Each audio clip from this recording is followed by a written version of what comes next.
pas être trop longue pour que nous puissions partager un verre de l'amitié. Et d'ailleurs, merci Monsieur Gilles Demange d'avoir participé, d'avoir permis par la participation de votre société au verre de l'amitié et au buffet qui va nous rassembler tout à l'heure. Cher Louis Favre-Darcier, directeur des archives et chères équipes des archives municipales de la ville de Lyon, cher Bruno Pacard, ça y est, il est parti, il a rejoint ses amis, Monsieur Francis Néran, qui représente ce soir la société Canson et que je remercie aussi tout à fait pour ce mécénat autour de cette exposition, et un mécénat qui, je l'espère,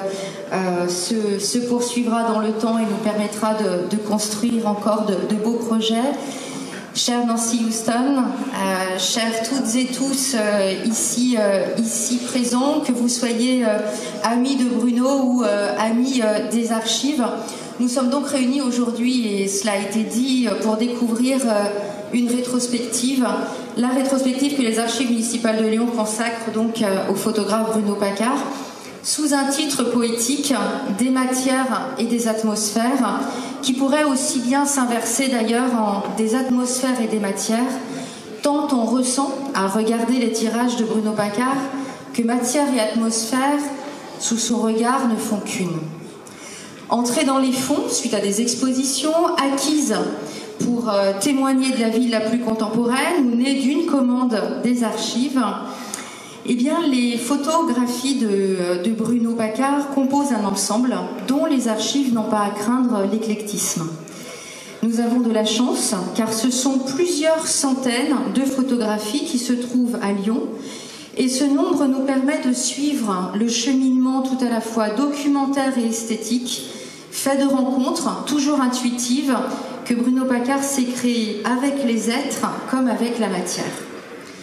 Parce que la matière et les êtres, peut-être eux aussi, ne font qu'un.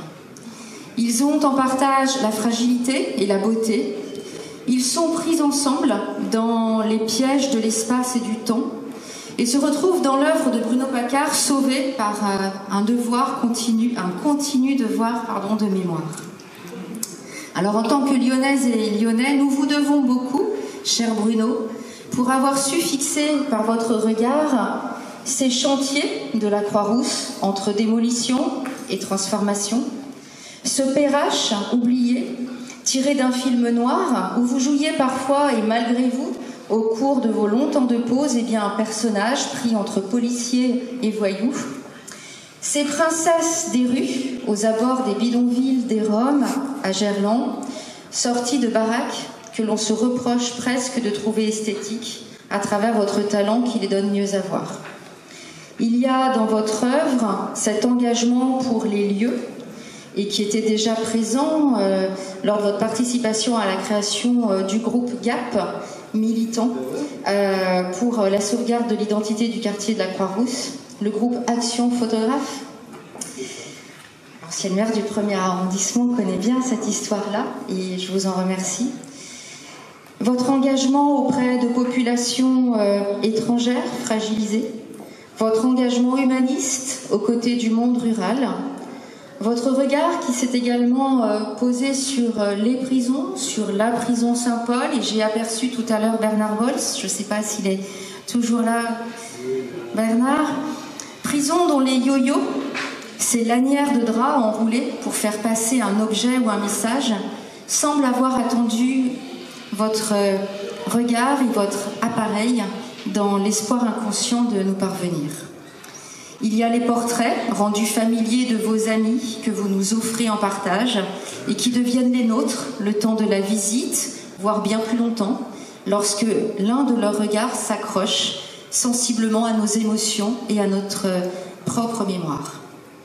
Il y a votre attention aux gestes créatifs des ouvriers dans ces vibrations-variations au blanc d'Espagne, ce blanc qui recouvre les vitres de la brasserie des Brotteaux, par exemple, pendant le confinement. Ce blanc d'Espagne, présent pour arrêter le regard et dont vous savez vous saisir pour convoquer précisément ces regards que nous n'aurions pas arrêtés au passage sur ces ondulations oscillantes aux diverses lumières du jour.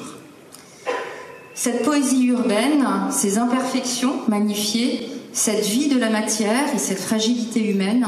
ces évocations et bien d'autres sont celles que génère la densité de votre œuvre, de votre travail, de ces années passées dans notre ville. C'est donc également une excellente idée, en écho, de prolonger l'exposition d'une dimension imaginative, participative et de cet appel à la créativité des visiteurs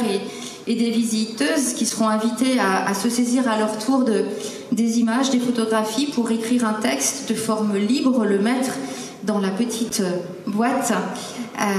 et puis des écrits qui sont destinés à une lecture collective qui aura lieu dans l'exposition à la rentrée à l'occasion des Journées européennes du patrimoine. Parce que, et je terminerai par là, si le dossier de presse de l'exposition indique, cher Bruno, que vos photos nous interpellent pour nous faire accepter avec humilité l'impermanence des êtres et des choses,